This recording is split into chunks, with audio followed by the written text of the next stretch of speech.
What's up, everybody? Welcome back to the YouTube channel. My name is Bailey Canning. I run a web design and digital marketing studio based out of Boulder, Colorado. It's called Inbound Web Development, and we work exclusively with architecture firms to help them sign their ideal clients, generate inbound project leads, and ultimately grow their revenues. In today's video, I wanted to make a quick one going over the top 3 biggest mistakes I regularly see architecture firms make on their website.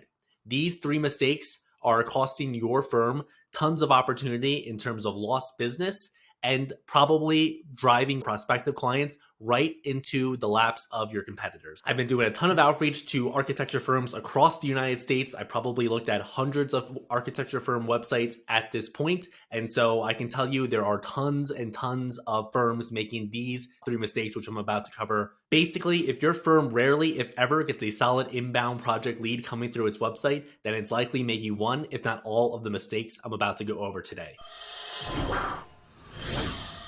All right, gang. So the first mistake I commonly see on architecture firm websites, and in fact, I probably see this about 50% of the time, and that is on the hero section of your homepage, which is essentially the hero section is the first thing people see in the browser window when the website loads. And you can think of your website traffic, 90% of people most likely are going to be coming directly on the homepage when they first enter your website. And so that first impression you make is absolutely critical for keeping people on the website and then ultimately having them browse and engage with content, because the longer they're on your website, the more likely over time they are going to be to become a potential client. Based on a lot of different website statistics, anywhere between 30 to 40% of people are automatically gonna bounce, essentially leave the site on the homepage here, which is, pretty standard. So what that means is that you really got to be able to hook people. And quite frankly, unfortunately, I see all the time is just a simple generic slider of past projects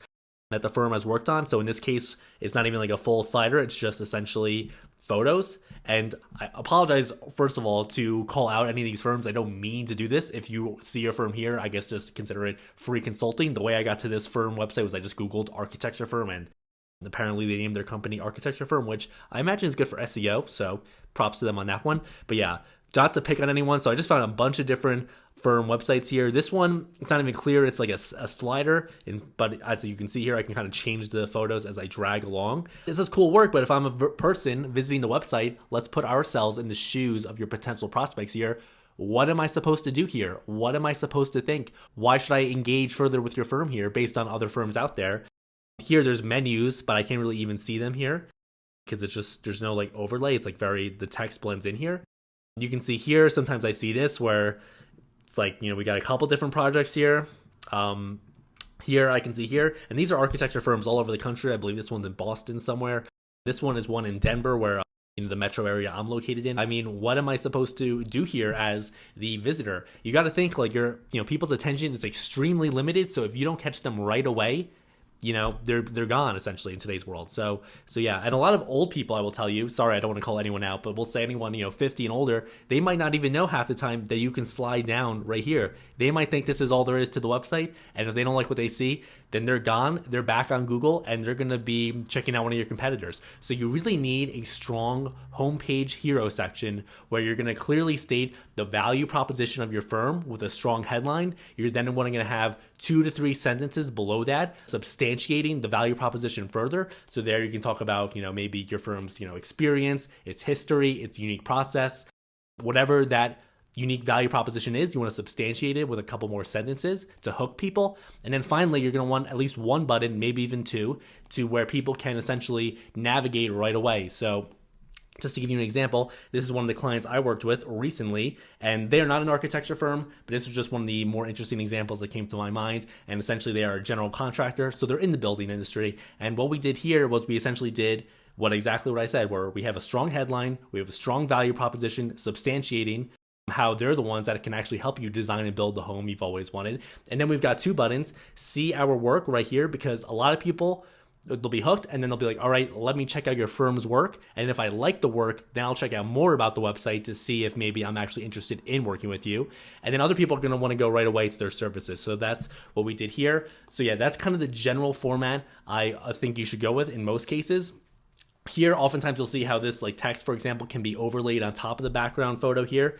So I'm sure you've seen examples like that. But in this case, we wanted to do a little bit more of a creative design to stand out. And I think it came out quite nicely. All right, now the second thing I see most commonly on architecture firm websites, one of the biggest mistakes, is to have a portfolio page like we see here, but to not have it go over, to not have content for each of these projects. So we have a grid of photos. They all look to me to be different projects.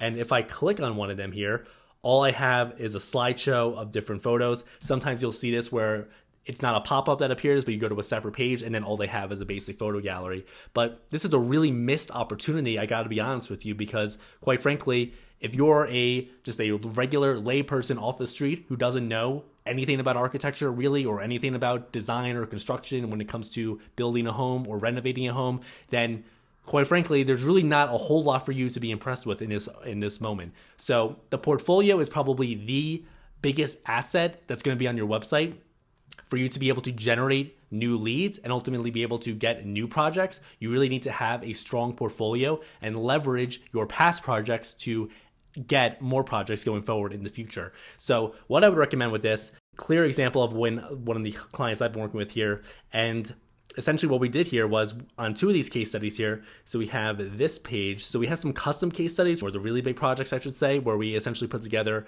custom portfolio pages, custom design here of the projects, kind of going over the details, the process, everything. So this way, a prospective client could put themselves in the shoes of this client here and be like, wow, they actually listened to my needs. They had a strong process, and then they were able to do this ultimately. So, sometimes this can be a little overkill. For the right projects, it makes sense. But if you have a more, for example, more just like straightforward type project, it's nothing too crazy, what you can simply do is put together a template where you have just a quick little description overview of the project, and then you can have like a photo gallery like we have here essentially. So at the very least, you should be doing this. But then if it depends on your firm as well. But if you've got a really interesting or unique project, definitely consider building out a custom page, because that's going to go a long way. So yeah, portfolio of a slideshow is just not good. Now, the last thing I want to go over here in today's video is the fact that most architecture firms don't have the process listed out on their website. Here we have it a little bit, but it's really not that clear. It's just one paragraph explanation, which is not super helpful for people. Here, we don't have really anything. So the third biggest thing I see is that people firms are not listing their process out on the website, which is costing a ton of business, because one of the most important things clients want to hear about is what is your process to be able to get their project done from start to finish on time within their budget, and be able to at least somewhat guarantee. I know it's very hard. I work in design as well. It's really hard to guarantee to the client, hey, you're going to love the design we put together, but you want to at least ensure that the design process has guardrails around it so that you're going to be able to develop designs consistently within the ballpark, at least, of what your clients were expecting. And if they don't see a process page linked out here, then they're not going to be too sure that you're the ones for the job. And if we haven't addressed every potential concern and question answered that a prospect wants to have answered, then the more uncertainty out there, the less likely they ultimately are going to be able to go to that contact page, fill out a form, and become a lead for your architecture firm. So what I would recommend here is doing something similar. You don't have to go crazy, kind of like we did here in a good way, to design an awesome process page. But here what we did is we took the process, and again, this is the same project we just recently went over.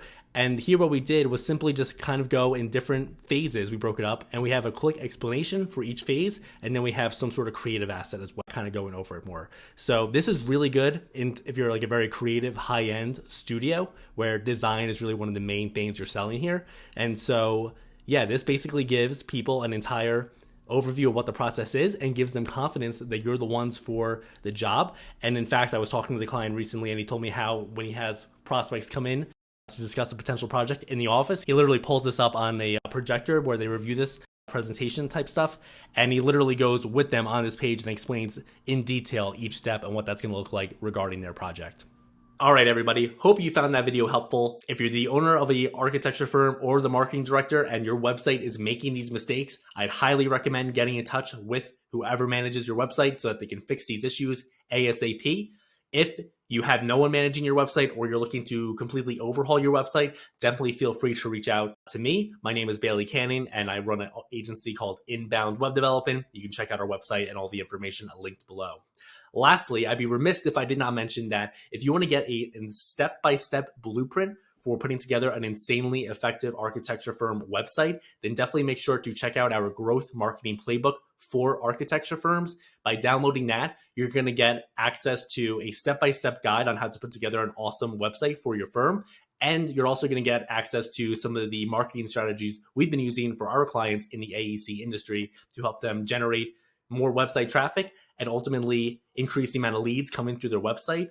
And then on top of that, there's also going to be a couple strategies in there for how you can nurture those leads into booking a first-time consultation automatically. All right, that's it for me today. Make sure to like the video, subscribe if you're interested in this content, and I'll be putting out more content like this, like I said, going forward. All right, peace out. Bye.